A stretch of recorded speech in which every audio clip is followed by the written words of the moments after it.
then I also went out to try out for the boys traveling basketball team because we didn't have a girls team. And I made the team with one other girl, which displaced 2 boys that were on the team the previous year because it's the boys team.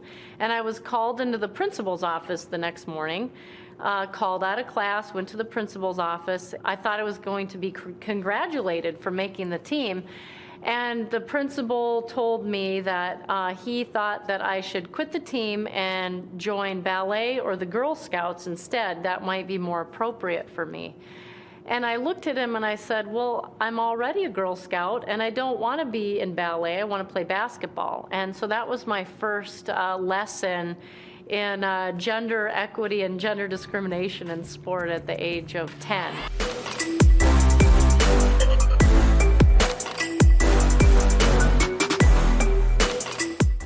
Look at these pictures taken by a Stanford coach and posted online. On the top, the men's room, packed with dumbbells and equipment, everything you need. And then on the bottom, what the women are training with. 1 rack of weights and some yoga mats. Hours later, the NCAA responded, saying the discrepancy was in part due to the limited space in the women's facility. Oh, really? Some players weren't buying it, recording their reasons why. Let me show y'all the men's weight room.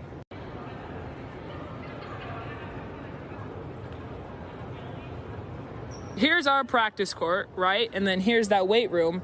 And then here's all this extra space.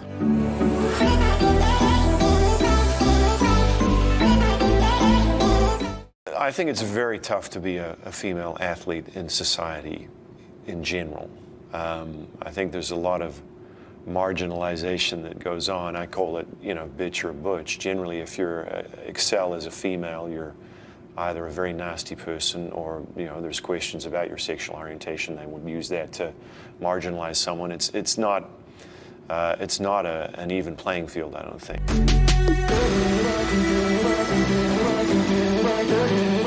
Bottom line is that sex sells women's sports. I think that's the dominant narrative that we hear and the dominant way that we have thought about marketing and promoting and selling women's sport.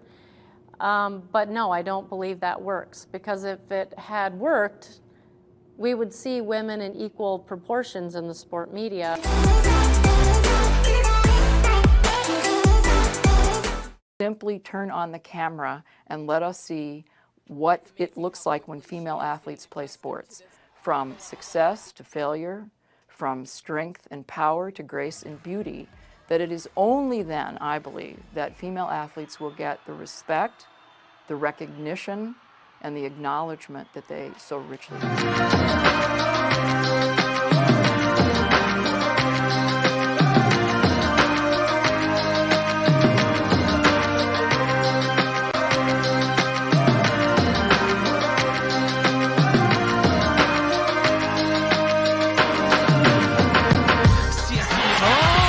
Letting it fly, 60-20!